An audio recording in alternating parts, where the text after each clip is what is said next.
নমস্কাৰ, কি খবৰ আপোনালোকৰ? আজি শনিবাৰ আৰু ৰাতিপুৱা গা পা ধুই আহি গ'লোঁ, বলক এতিয়া পাকঘৰলৈ যাওঁ। তো ফাৰ্ষ্টতে চাহ বনাই লৈছোঁ, চবকে চাহ দি মই অকণমান খাই ল'লোঁ। আৰু আজি পুৰি বনাম বুলি ভাবিলোঁ। সদায় সদায় ভাত খায়ো ভাল নালাগে, হয়নে নহয়? কেতিয়াবা অকণমান বেলেগ বনাই খাব লাগে। তো ৰাতিয়ে বুটৰ দালি তিয়াই থৈছিলোঁ, চিটি মাৰি এতিয়া তেল মাৰি দিলোঁ, দালিটো হৈ গ'ল। এতিয়া পুৰিখিনি এতিয়া ভাজি লওঁ আৰু কেৰাহীত তেল গৰম কৰি পুৰিখিনি দি দিছোঁ। দেখিছেনে ইমান ধুনীয়া ফুলি গৈছে পুৰিখিনি। তো মই ডাঙৰকৈ ৰুটিৰ নিচিনাকৈ বেলি মাজত কাটি দিওঁ, তেতিয়া 4টা হৈ যায়। তো ভাজি আছোঁ আৰু ভাজি খৰাহীত থৈ দিছোঁ।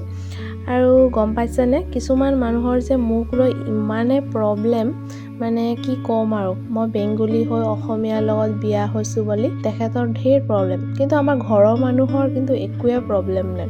ইফালে আমাৰ ঘৰৰ মানুহৰ একো প্ৰব্লেম নহ'লেও মানুহবোৰৰ বহুত প্ৰব্লেম। বেংগলী ছোৱালী হৈও অসমীয়া ঘৰৰ বোৱাৰী হৈ এতিয়া ভালকৈ কৰি মেলি খাই আছোঁ বুলিও প্ৰব্লেম, মানে কি ক'ম আৰু। তো যিয়ে নহওক পুৰি কেইটামান হৈ যোৱাৰ পাছত মানুহজনক দি দিলোঁ, মানুহজনে খাই ওলাই যাব। তো তাৰপিছত গোটেইখিনি ভাজি ল'লোঁ।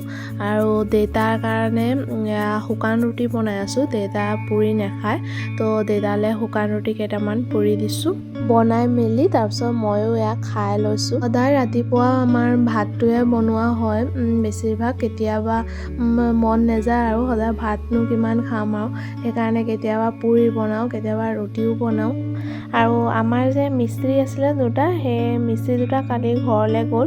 তো এতিয়া বেলেগ মানুহ নাই আৰু, এতিয়া আমি 4টাই আছোঁ আৰু ঘৰত।